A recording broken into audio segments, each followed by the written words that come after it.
We on and popping. Alright, Shalom. First and foremost, we give our praise on the glory to Yahweh, Ba'ashem, Yahushua, Ba'ashem, Kakodash. Double honor to the other apostles of Great Millstone, who starts us in 100% truth. Shalom to the hope of the elect. Shalom to all the Akim, pushing truth and sincerity. And shalom to the sincere Aqua from the after watching and learning. It's your brothers from the GMS Clubs of Higher Branch on every Friday night Sitdown. And tonight we're going to be going over 2nd Ezra, the 10th chapter. In which in this chapter, it goes through a turn of events, you know, but it's a continuation from the 9th chapter. All right, and it's a more of a spiritual chapter. All right, but for understanding's sake, Lord willing, we'll start at just go to the 9th chapter and start at about verse 38. You know, just getting the context because in the end of the 9th chapter, he ran into a woman, into a field in which the angel Uriel had brought him to.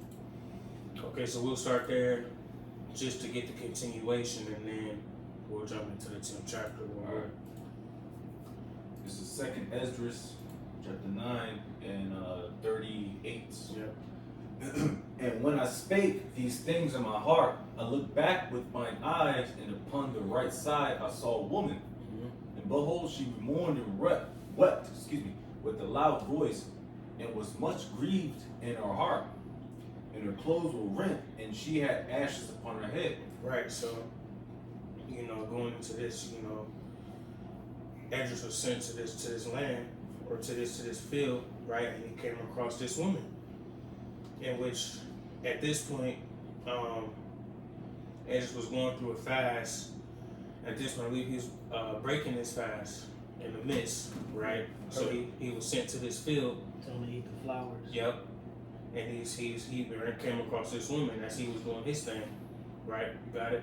Then let my thoughts go that I was in, and turn me unto her. Right. So he was like I said, he was dealing with his things, right? But he seen this woman weeping, all right, and mourning. So he put aside his thoughts. He was like, hey, what is this woman going through? Like, what's going on with this woman? You got it.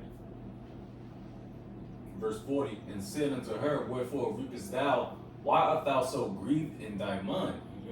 And she said unto me, Sir, let me alone, that I may bewail myself, and add unto my sorrow, for I am sore vexed in my mind, and brought very low. Right.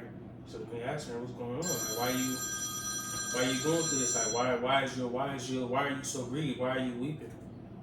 All right, what's going on in your mind? And she's like, hey man, you know, let me be by myself. You know, typical things that, you know, we all as humans do. You know, like, damn, I just want to be by myself, you know what I'm saying, deal with my shit. You got it. And I said unto her, what aileth thee? Tell me. She said unto me, I thy servant have been barren, and had no child, though I had an husband 30 years. In those 30 years I did nothing else day and night, and every hour but make my prayer to the highest. And after 30 years the Most High heard me, thine handmaid looked upon my misery, considered my trouble, and gave me a son, and I was very glad of him. So was my husband also, and all my neighbors, and we gave great honor unto the Almighty.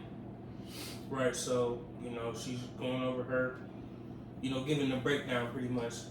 Okay, I've been barren for 30 years, you know what I'm saying? I've been wanting a child, you know what I'm saying? I ain't been able to have one. So I'm crying out to the Lord to give me a child. And she finally received one, right? And I nourished him with great travail.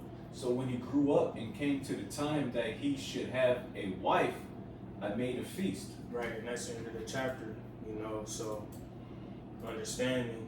He came to this. He seen this woman in the field in the midst of his ongoing, right, breaking his fast, etc. And she gave him the breakdown, and now you can jump to the 10th chapter. Yep. 2nd Ezra chapter 10 at the top. And it came to pass that when my son was entered into his wedding chamber, he fell down and died. Right. So that's pretty much, you know what I'm saying, ultimately what she's weeping about, what she's bewailing about. You know, she prayed for this child, you know, been bearing all these years, and she had him, they had a wedding, and sure enough, he dies. See? Read. Yeah. Then we all overthrew the lights, and all my neighbors rose up to comfort me. So I took my rest unto the second day at night. And it came to pass when they had all left off to comfort me to the end I might be quiet, then I rose up by night and fled and came hither and to this field as thou seest. And I do now purpose not to return into the city, but here to stay, and neither to eat nor drink, but continually to mourn and to fast until I die. Right. So, you know, it's how like, okay, I had this child, he passed away, you see, and you know, her family was there in the midst, you know what I'm saying, helping her mourning with her and all these things, etc., you know. But once, you know, things died down and the night came, you know what I'm saying, she's still in the midst, like, damn, man, I'm still messed up, you know, still hurt behind it. Even though she has her family behind her, she's still messed up behind this mess. She's like, man, I'm out. Yeah, it's almost like when you have like a female dog, actual dog, and their her litter dies, she weeps and mourns for a while until she probably get out of it. She probably can get out of it, you know, because it effed her up, you know. Verse 5. No, real quick, that's a good point though. Like, and with even us as humans, you know, like, you know, you have a death, you know what I'm saying, in the family, you know, and it's like, damn, man, you know, you got your family around you, they supporting you, making sure you okay. What do you need? I got you. But when you're alone, then it's like, damn, you know. You gotta deal with those demons, man. Exactly, you gotta deal with that, you know. So, you know, it runs deeper than that, and a lot of people, you know, even in the world, you know, they have a death in their family, they go through certain mourning with their family, but some people even off themselves, you know what I'm saying? And that's the spirit that this woman was in. Like, man, I'm going through all this, man, I'm gonna just sit here until I die. Yeah. You got it, verse 5. Verse 5. Then left I the meditations wherein I was, and spake to her in anger, saying, Thou foolish woman above all other, seest thou not our mourning, and what happened unto us? How that Sion, our mother, is full of heaviness and much humbled, mourning very sore. For ask the earth, and she shall tell now thee. You read, skip verse 8. Oh, excuse me. And now seeing we all mourn and are sad, for we are all in heaviness. Right. So Ezra's just like, damn, you gonna end it all and starve yourself to death because of one son that you had has passed away, and then he referred it to Zion, you know what I'm saying, which is us, you know what I'm saying, the nation of Israel, you know what I'm saying. He's like, damn, man, you know, we got a whole nation, you know what I'm saying, that's going through shit, that's battling, you know what I'm saying. We done lost a lot of people, you know. Our nation is going through all these trials and tribulations, and even in the midst of this chapter, which we'll get into a little bit, you know, they're in Babylon, you know, and this is like right around the time when Nebuchadnezzar and the Babylonians came and sacked the temple and besieged Jerusalem. But you got it. This is art thou grieved for one son? For ask the earth, and she shall tell thee that it is she which ought to mourn for the fall of so many that grow upon her. Right. See, so you know he's referring to the woman pretty much as the earth. You know what I'm saying? Just how the earth brings forth fruit. You know what I'm saying? You know what I'm saying? Just like the scripture speaks about us being born of the earth. He said, you know what I'm saying? Like us coming from the ground and going back into Adam. You know what I'm saying? So the earth bringing forth fruit, etc. The earth is mourning as well. You know? I got a quick precept. Yep. Just going back to that verse 8, you know, just the state of the nation of Israel during the time of the Babylonian captivity, Psalms 137:1. It says, by the rivers of Babylon, there we sat down, yea, we wept when we remember Zion. Right, so like you said, at this time, you know, Jake being freshly taken into captivity, Jake was in a mournful state, you know, and Ezra's, you know, encapsulated that, you know, that state of mourning, you know, and not only him, but the whole nation, Yep. I get verse 2 as well. It says, we hanged our harps upon the willows in the midst thereof. Right, you know, sometimes you weeping so much you don't want to hear nothing. You just want to, you know, be in your thoughts. Yep. You know, in this case, you know, they didn't want to, you know, sing songs or, you know, want nothing to be joyful about. You just want to crawl up in a rock. Right. Verses 3, it says, for there they that carried us away captive required of us a song, and they that wasted us required of us mirth, saying, sing us one of the songs of Zion. Right. You think about like during slavery, when you know, Esau had us on the boats, you know, they'll, you know, whip out our feet, shit like that, to try to have us, you know, sing a song or dance or, you know, be jolly. You know what I'm saying?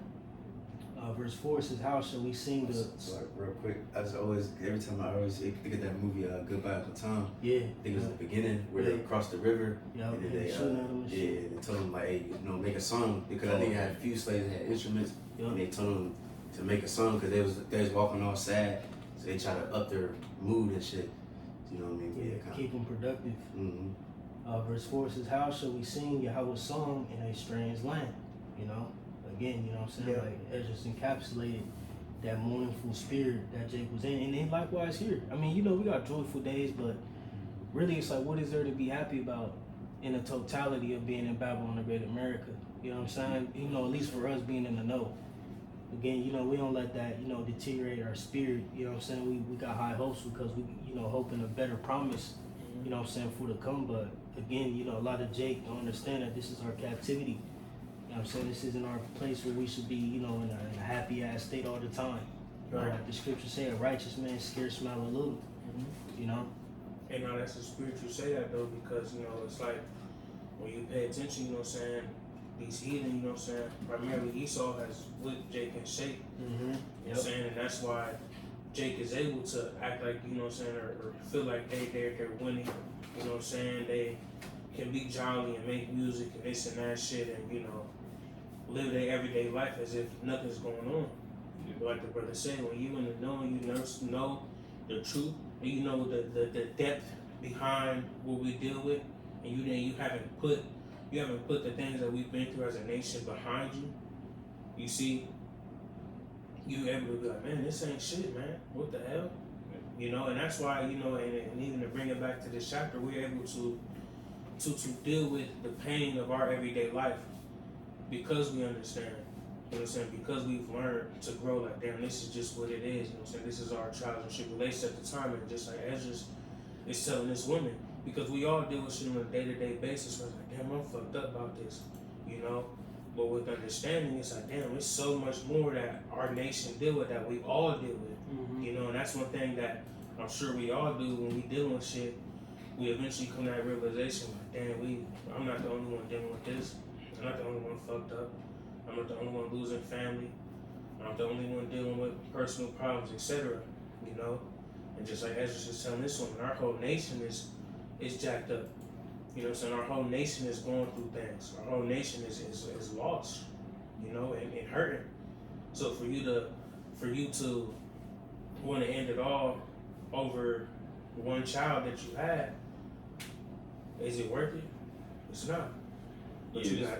This is why the Edomites, they bring up these celebrities, LeBron, all these niggas and singers, Cardi B, because they want to kind of portray that we're actually doing on a good level, which we're not. It's just an illusion, all right, you know. And once people figure that out, once they are, they're like, all right, man, that's all bullshit, you know, because we still in the PJs, man, in the tenements. You know, smack. You know, Big Mama getting her left foot cut off due to diabetes and all that shit, man. You know. Anyways, this is verse 10. For out of her came all that the first, and out of her shall all others come. And behold, they walk almost all into destruction.